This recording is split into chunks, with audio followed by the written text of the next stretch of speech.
She spent a summer building houses in Calcutta, where she met my dad, Sanjay.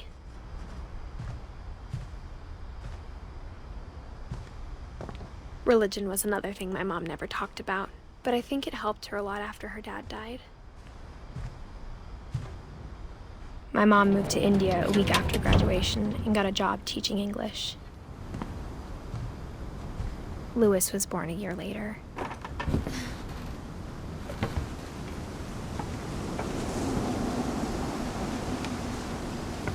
When my dad died, I don't think Mom knew where else to go.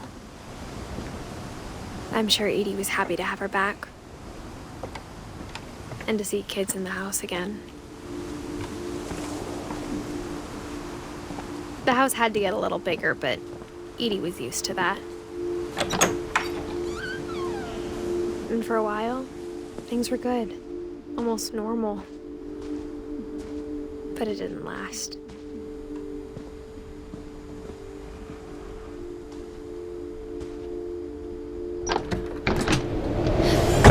The beginning of the end was Milton's 10th birthday, when Edie gave him a castle.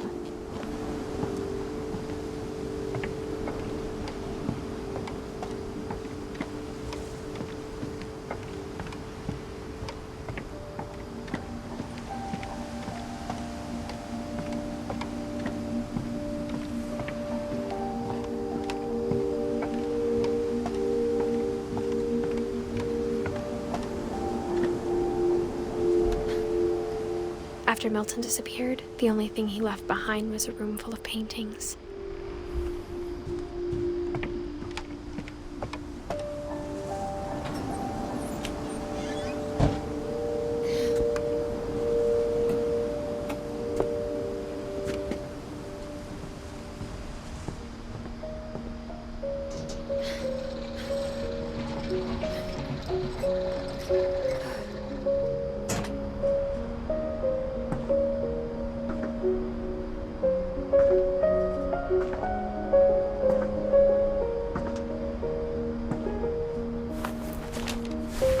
Milton Finch in The Magic Paintbrush.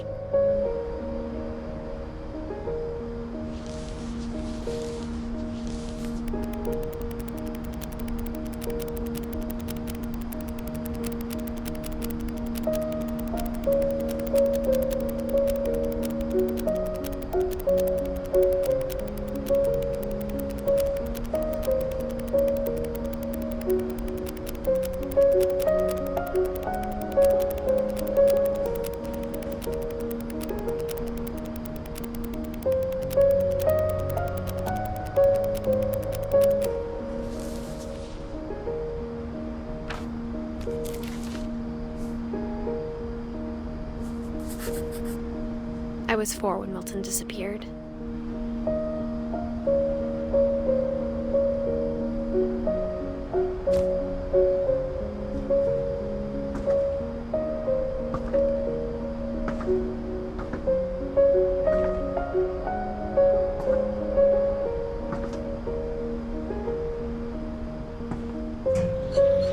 Mom spent months searching for my brother. Then she sealed the doors.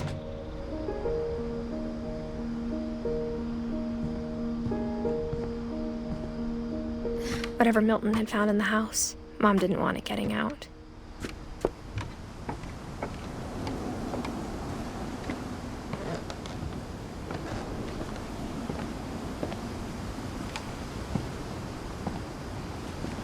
Mom definitely blamed Edie, but I think Louis blamed himself. After he graduated, he just spent more and more time in his room, until Mom got him a job at the cannery. Everyone always told me to stay out of Louis's room, except Louis.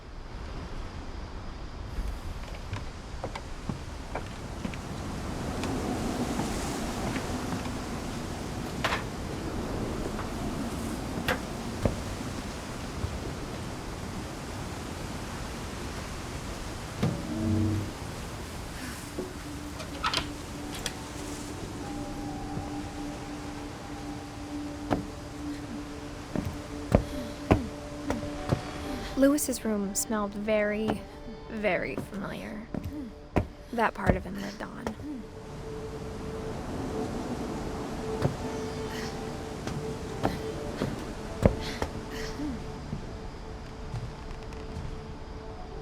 Lewis and I spent a lot of time playing games together, but he was surprisingly bad at them. He died a lot.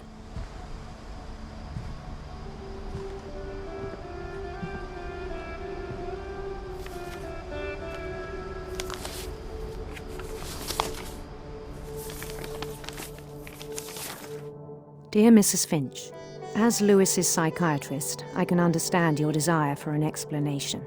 As I see it, the trouble began in January, shortly after we convinced your son to seek treatment for substance abuse. Newly sober, I believe Lewis first noticed the monotony of his daily life.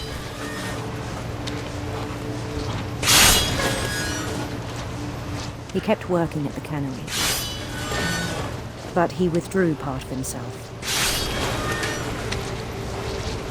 In our sessions, I saw the same behavior. His mind began to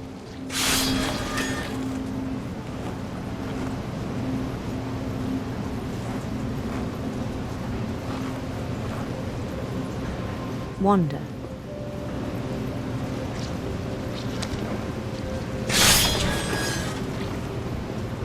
I asked him to describe it. He said he started small, imagining a labyrinth. He'd feel his way about. Then something moved. Bats and toads.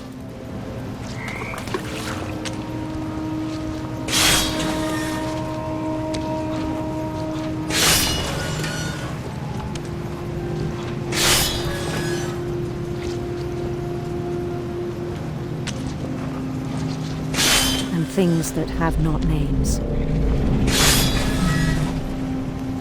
He knew it was all in his head. But he took it very seriously. I had hoped he'd find himself.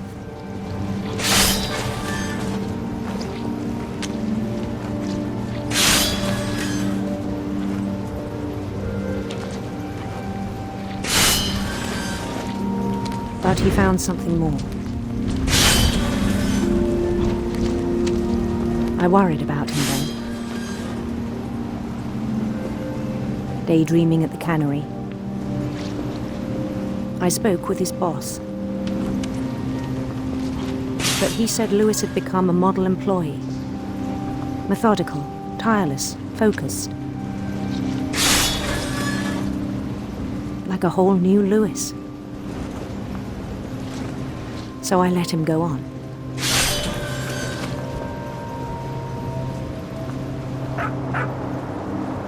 I even encouraged him. It seemed very promising at first.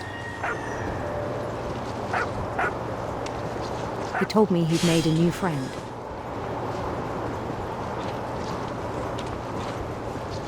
On the edge of a city he named Lewis Topia.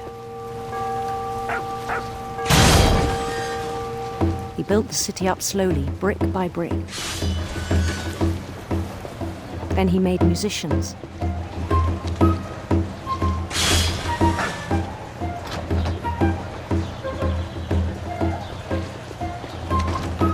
And songs for them to play. He talked about starting a band.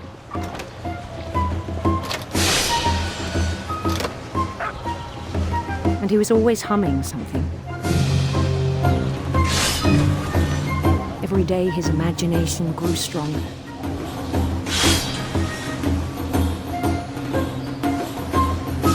He no longer spoke at the cannery, but his chopping was as reliable as ever. Then one day it struck him that all the cheering crowds, even the stones under his feet, were all in his imagination. So he could do whatever he wished.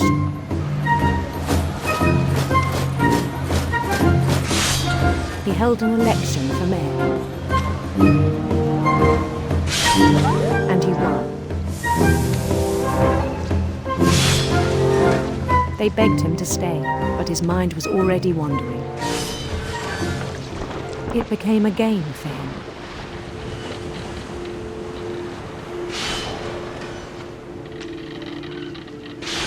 He'd conquer a city, then immediately push on. New Louisville.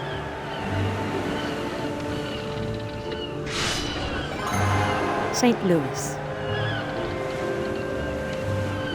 He started drifting away from our reality.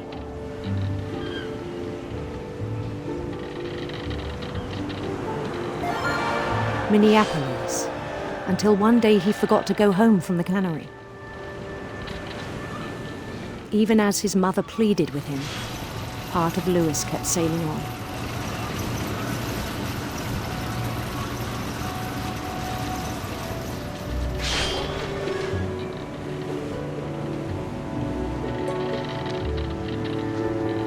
In Louisburg, he heard rumors of a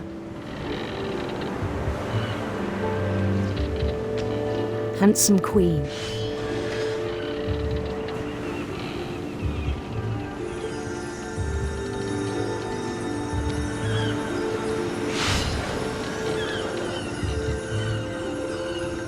The queen was on her own quest for radiant rainbows.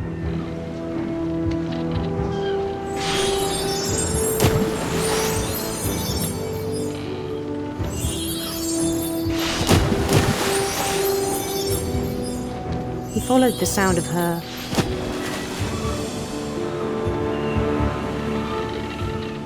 silver harp.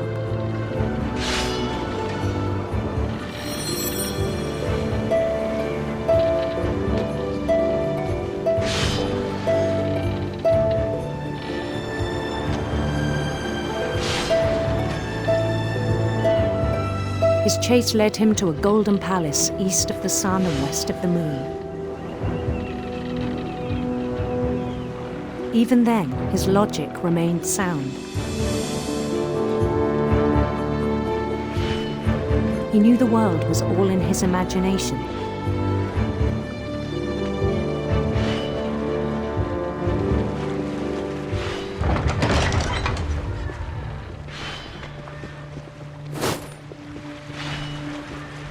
But he was so proud of having created it.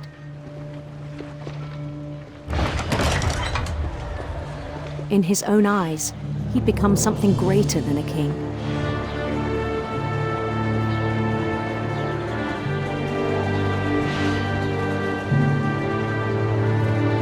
For someone who'd never known success in the real world, I think it was overwhelming.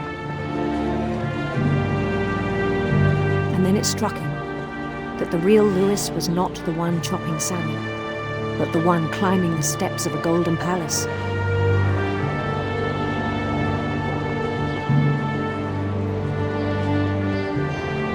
My imagination is as real as my body, he told me.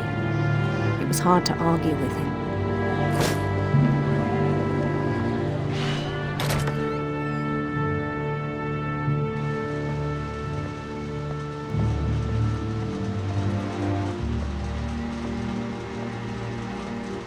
We began to forget the world we know.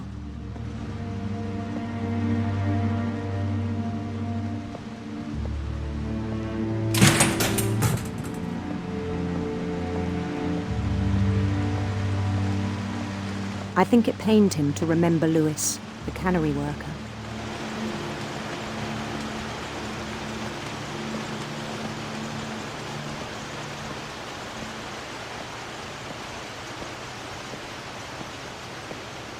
He began to despise the man with a royal contempt.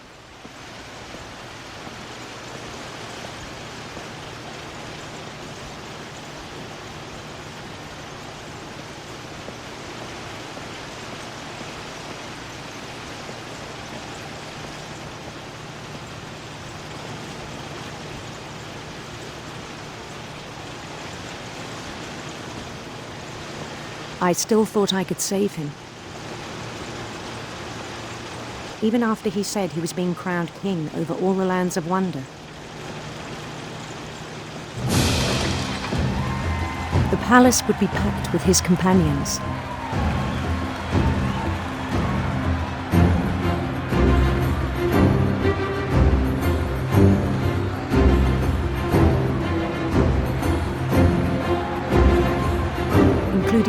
Miss Calico had insisted on inviting him.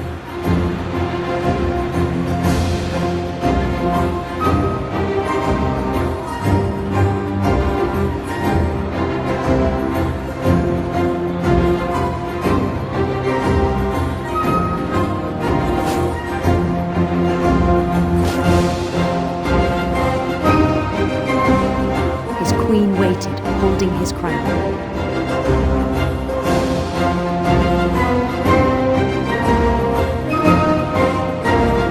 There was only one thing left to do.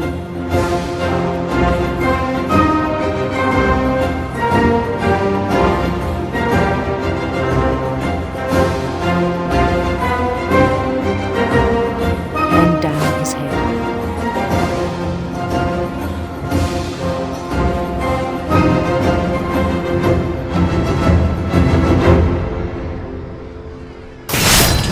And the rest I think you know. Mrs. Finch, your son was a kind man who will be missed by all of us who knew him.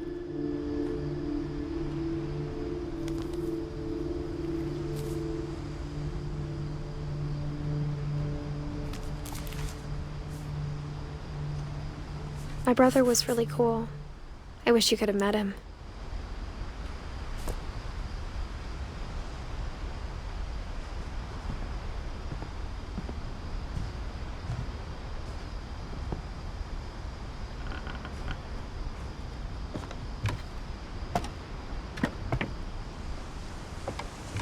On the way back from Lewis's funeral, my mom told me to start packing.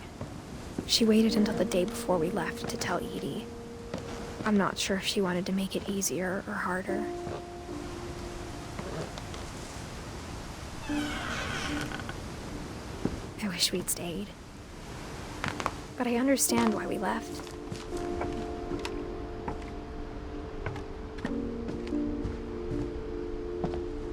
My mom ended up leaving everything behind.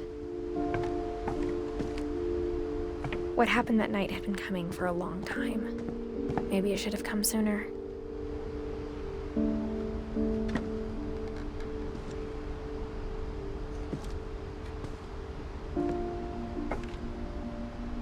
But it had to end one way or another. All that's left now is to tell you about that last night.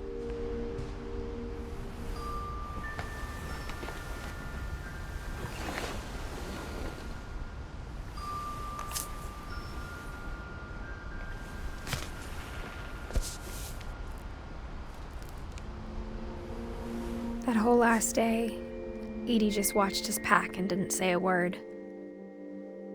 Until supper, when she raised her glass and said, "To our final night together, and all our final nights apart." Grandma, you know what I said about alcohol.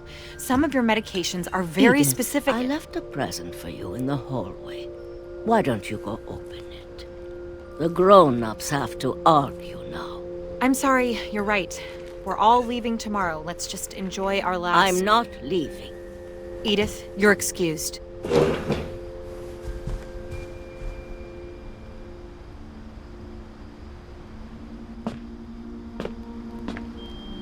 the power had been shut off that morning, but Edie always had plenty of candles.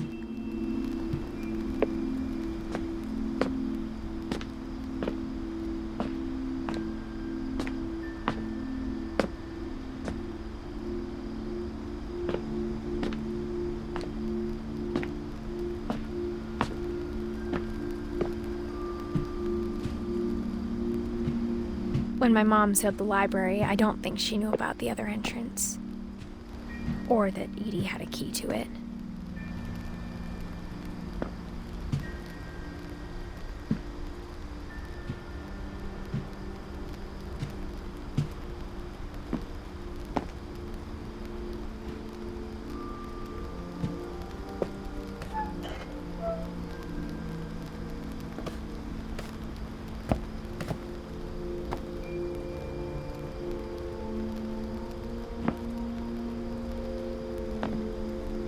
The thing you're afraid of isn't going to end when you leave the house. Edith has a right to know these stories. My children are dead because of your stories! I think it's best if Edith and I leave tonight. We'll have the nursing home send a van for you in the morning, okay? Dear Edith, there's so many stories I wish I could tell you, but there's only time for one. This is about what happened on the night you were born. That night, the tide went way, way out. It was the first and last time I ever saw the old house aground. There'd been an earthquake out in the middle of the ocean. They called it the lowest tide in 1,000 years. God, it smelled awful. You know, I've seen that house every day of my life.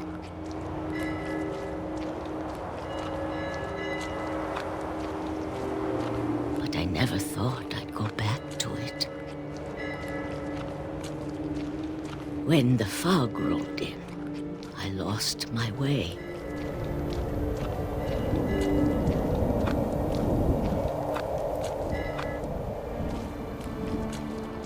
I got turned around.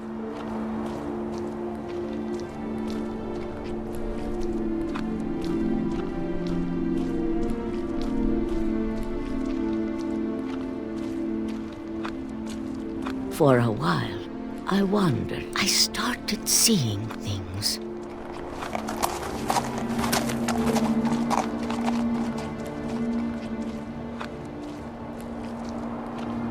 Things I'd forgotten had ever existed.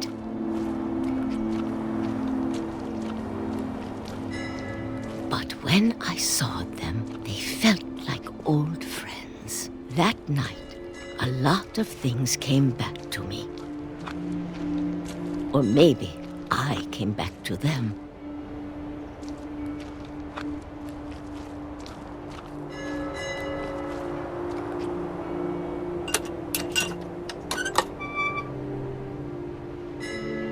Things I can't explain, but that I need you to try and... Edith, what are you doing in here? It's mine. Edith! Mom, you're gonna rip it! Let go! I kicked and screamed, but Mom dragged me to the car. I never saw Great-Grandma Edie again. The next morning, the van came to pick her up, but she was already gone. After that, we moved around a lot.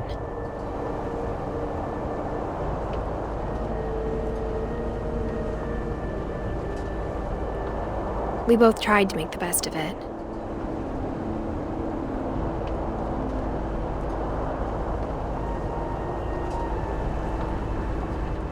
A few years went by.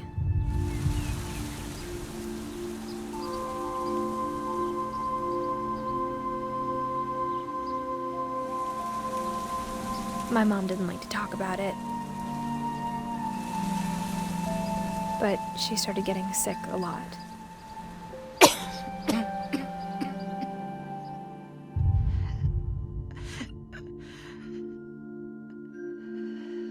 She got better for a while, and then she didn't. And then I was alone. The last Finch left alive.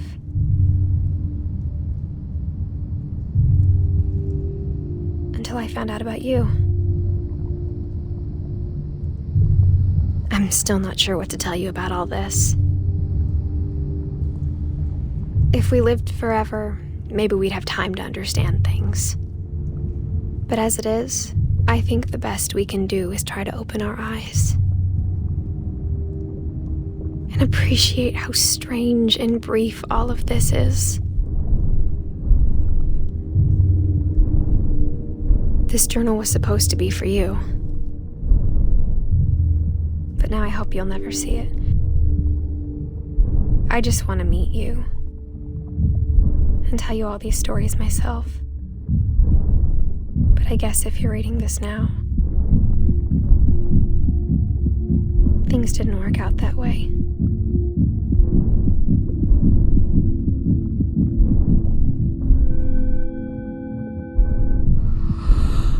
This is where your story begins. I'm sorry I won't be there to see it. It's a lot to ask, but I don't want you to be sad that I'm gone.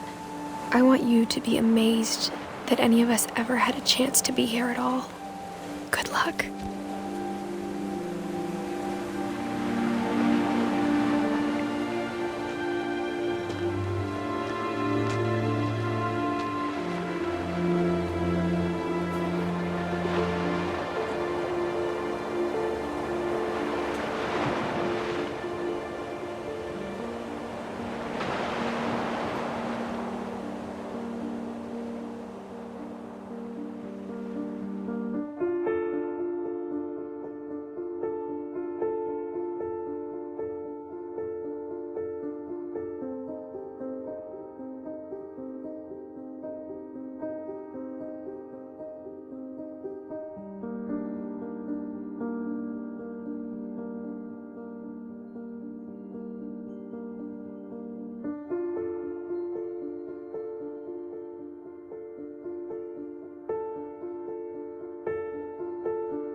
extension.